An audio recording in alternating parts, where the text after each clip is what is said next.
Hi friends, welcome back to Healthy Grocery Girl. Today I'm sharing with you 5 ways that I increase my energy levels without drinking coffee.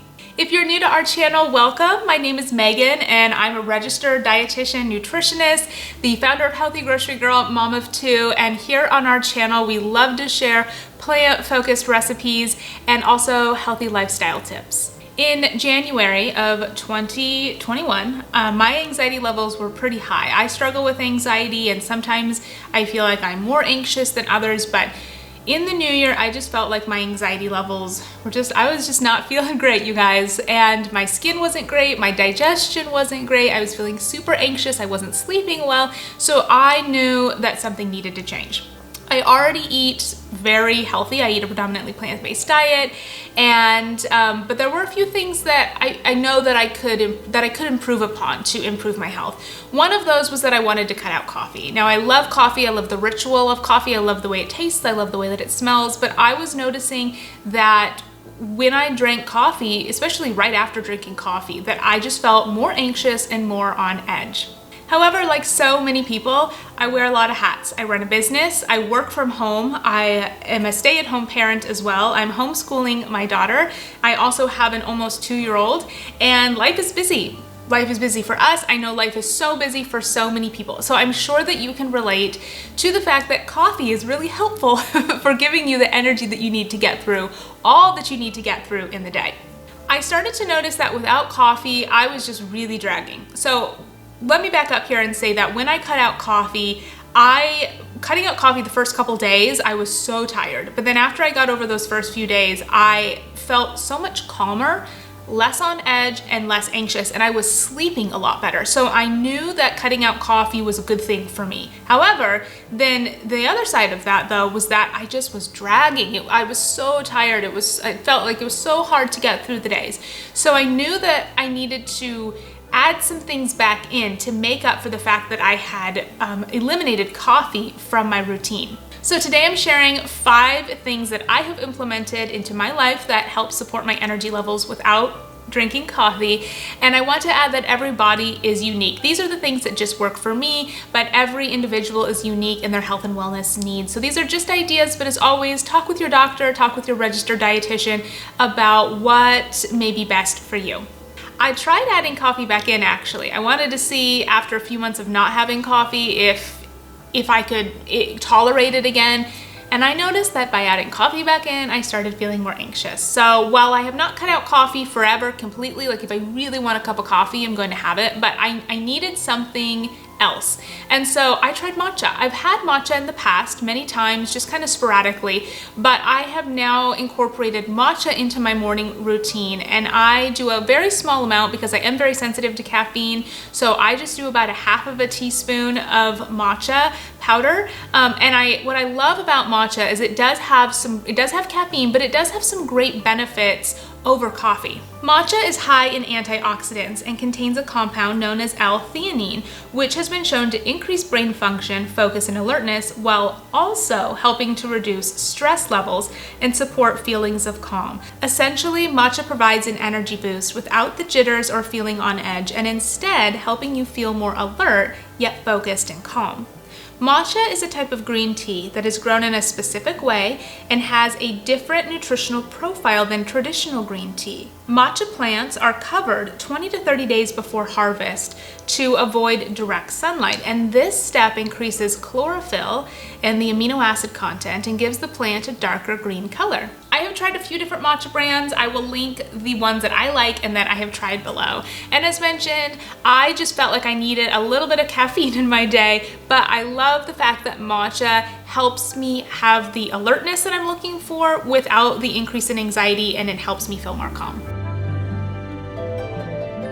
As a registered dietitian nutritionist, I always recommend for others and myself to try to aim to meet your nutritional needs through real whole foods first, and then go to supplements to fill in any nutritional gaps or just the fact that nobody eats perfect all the time every single day. Some supplements can be really helpful to just support your nutritional needs overall. For me, I take a daily women's multivitamin, I take vitamin D, and I also take a B complex each day. B vitamins have often been referred to as your energy vitamins. This is because B vitamins help your body convert the food that you eat into energy. In fact, a sign of B12 deficiency can be fatigue, poor memory, weakness, mood conditions, and even depression. And I have found that including a B complex into my day has really been beneficial in supporting my energy levels. So the next tip is water. Drink more water. I have my glass of water right here. And signs of dehydration can actually be fatigue, feeling on edge, difficulty making decisions, and brain fog.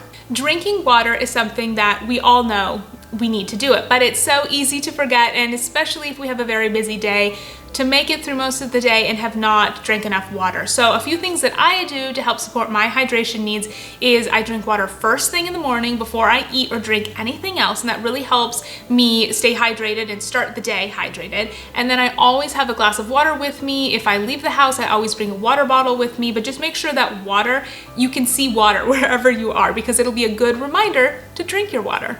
If you're wondering how much water should I drink in a day, well, it can really vary based on our weight, our height, our activity level, the weather. However, the general recommendation is to drink half your body weight in pounds in ounces of water. So for example, if you weigh 150 pounds, then you would want to drink 75 ounces of water per day, which is approximately, it's a little bit more than 9 cups of water.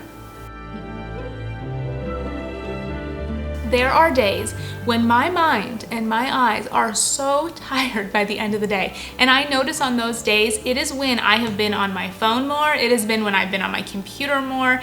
And so one of the things that I have implemented to help with my energy levels is setting some boundaries and taking some breaks from screen time. I've been trying to implement no screen time for myself, such as putting my phone on the charger and out of reach at the end of the day so I can truly relax before bed, and reducing my social media and phone times during the weekend so I can have a break.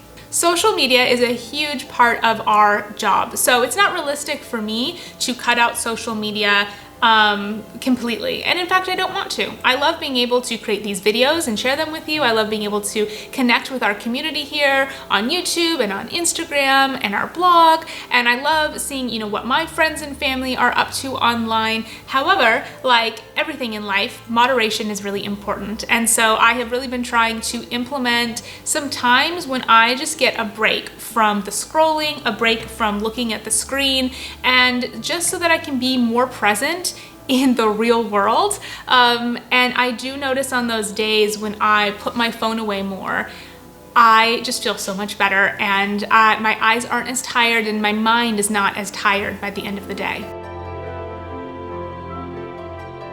Number 5, the last thing that I want to share with you is exercise. This is like water. We know we need to drink water. We know we need to exercise, but man, is it hard to fit it in and to be consistent with it. In January as well, it was the time when I just felt like I needed to make some changes for my health.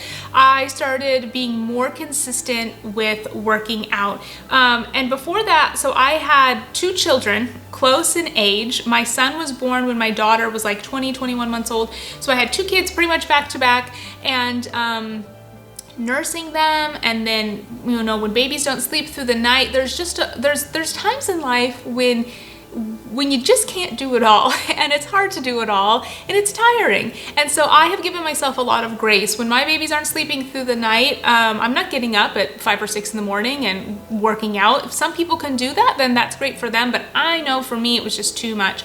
So I just really have not been consistent with working out. I would kind of fit it in here and there when I felt like it, but in January I decided, okay, I'm gonna start working out more. And I did. I started just working out more, but then a few months ago I really committed to working out 4 to 5 times a day, 30 minutes each day at the intensity where I break a sweat and my heart rate gets up. So it's really a workout. It's not just movement, movement is great, it's better than nothing, but I knew that I needed to go from movement to working out and really kind of pushing myself. And literally within a week of just working out 5 times in that week, I was like, I feel great. My mood is better, my energy is better, I feel happier, I'm sleeping better. And so exercise has been so important for my mental health, my physical health, my emotional health. Just overall, exercise is incredible. So it's something that I have incorporated into my day. And as I've mentioned, there are many times in life when exercising or being consistent with exercising is really hard. So I tell myself and I tell others, give yourself grace if you're in that hard season. But if you are in a place where you want to make some health changes and you can fit in exercise, fit it in, because it makes such a big difference.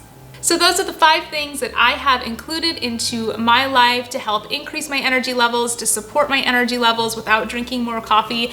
And I would love to know if you have found anything that helps you support your energy levels in a healthy and more natural way. I would love to know. So please share with us in the comments below. If you found this video, great. If you liked it, make sure to give this video a big thumbs up. Don't forget to subscribe to our YouTube channel. And you can also follow us on Instagram. We share mostly on Instagram, but we're also on Facebook, Twitter, and Pinterest. I will link those below in the video description box. And we also have a blog where we share lots of recipes. So you can head to our blog at healthygrocerygirl.com. I hope you have a wonderful day, a day filled with energy and happiness, and I will see you in the next video. Bye.